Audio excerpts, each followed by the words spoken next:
Hello बच्चों, हमारे channel में आपका स्वागत है। आज हम उत्तराखंड प्राथमिक शिक्षक भर्ती की बात कर रहे हैं और इसमें जो है आज यानी 11 तारीख को जो है प्रकाशित हो गई है भर्ती पौड़ी गढ़वाल की। तो पौड़ी गढ़वाल की भर्ती निकल चुकी है, जिसमें हम कुछ तथ्यों के ऊपर बात करेंगे, कुछ क्या क्या चीज़ें आपको सही सही पता होनी चाहिए। जैसे विज्ञप्ति संख्या के ऊपर हम बात करेंगे, सही क्या है, अंतिम तिथि क्या है, पता क्या है, फॉर्म कहाँ मिलेगा। सबसे इम्पोर्टेंट बात ये होती है कि ओरिजिनल फॉर्म कहाँ से मिलेगा। ज़्यादातर बच्चे आवेदन पत्र के प्रारूप पे भर के भेज देते हैं, तो उससे ना भेजें, आपको ओरिजिनल फॉर्म पे भेजें तो ज़्यादा अच्छा रहेगा। ठीक है ना बच्चों। तो ये फॉर्म कहाँ से मिलेगा, आपको कैसे डाउनलोड करना है, ठीक है, पूरी जानकारी के बारे में हम बात करेंगे कि किस किस तरीके से ये पूरा का पूरा है। ठीक है। तो 10 तारीख की भर्ती या विज्ञप्ति जो अगर हम बात करें, ये निकली है 11 तारीख को, आपके सबके पेपर में आपको दिख रही होगी ये। ठीक है। तो चलो हम ज़रा इसके ऊपर बात कर लेते हैं। तो देखिए बच्चों, जैसा कि आप देख सकते हो, दिनांक 10/12/2020 की ये भर्ती है, पौड़ी गढ़वाल की है, जिला शिक्षा अधिकारी पौड़ी गढ़वाल। ठीक है। तो विज्ञापन संख्या की अगर हम बात करें तो वो है 3452021। मैं आपको जूम करके थोड़ा सा दिखा देता हूँ, विज्ञापन संख्या में दिक्कत होती है बच्चों को। ठीक है। तो ये जो है ये विज्ञापन संख्या है, ये आपको पूरी की पूरी लिखनी है बच्चों। ठीक है ना।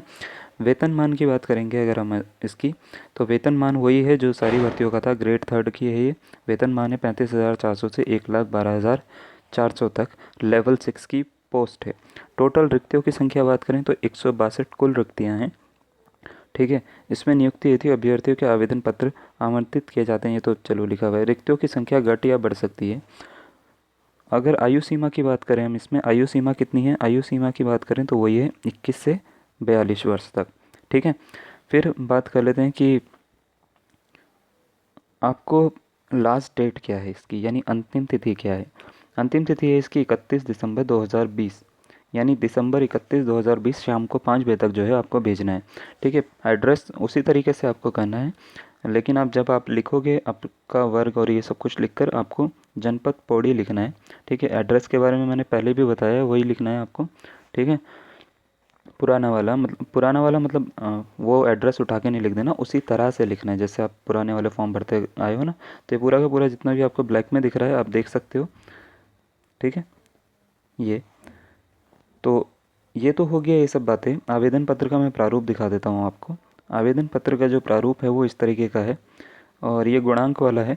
आप ध्यान से देख सकते हो, आवेदक का नाम लिखा हुआ है, माता का नाम लिखा हुआ है, पिता का नाम लिखा हुआ है, पति का नाम लिखा हुआ है, जन्म तिथि, गृह जनपद, और इसमें आपको स्थायी निवास प्रमाण पत्र भी लगाना है। ठीक है।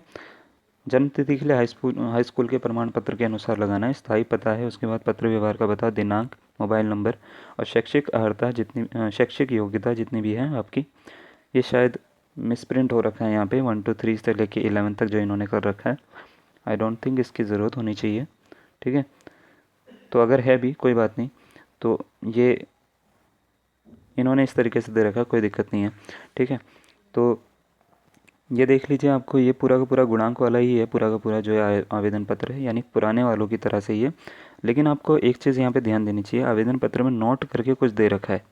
क्या दे रखा है कि द्विवर्षीय डीएलएड बीटीसी प्रशिक्षित अभ्यर्थी डीएलएड या बीटीसी प्रशिक्षण प्रमाण पत्रों में प्राप्तांकों के प्रतिशत का 60% और टीईटी 1 के प्राप्त अंकों का 40% की गणना कर कर संबंधित कॉलम में अंकना करें।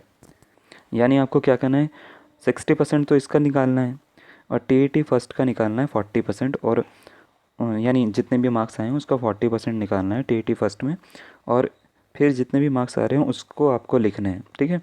विज्ञान विज्ञानेतर लिखना है, जाति लिखना है, सेवा आयोजन कार्यालय का नाम लिखनी है, जाति के साथ उसका प्रमाण पत्र भी लगना चाहिए, और कुल प्रमाण पत्रों की संख्या।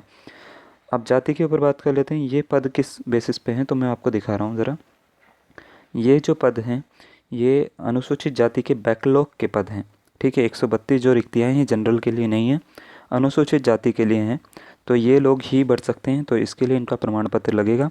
बाकी बात आती है फॉर्म कहाँ से डाउनलोड करोगे, तो फॉर्म जो है मैं आपको इसका शाम तक, नहीं तो इसको कल सुबह तक जो है ओरिजिनल फॉर्म आपको प्रोवाइड करवा दूंगा। तो आपको कहीं और जाने की ज़रूरत नहीं है, क्योंकि हम ही नए जितने भी हैं इसके फॉर्म आपको प्रोवाइड कराए हैं। तो ये भी ओरिजिनल फॉर्म मैं आपको ज़रूर प्रोवाइड करवा दूंगा। तो आज के लिए इतना ही। अगर आपको फिर भी कोई डाउट है इसमें तो आप मुझे कमेंट में लिख सकते हो और मैं इसका ज़रूर आपको आंसर करूँगा अगर कुछ भी आपको डाउट आता है तो, ठीक है ना। तो चलिए बच्चों, धन्यवाद।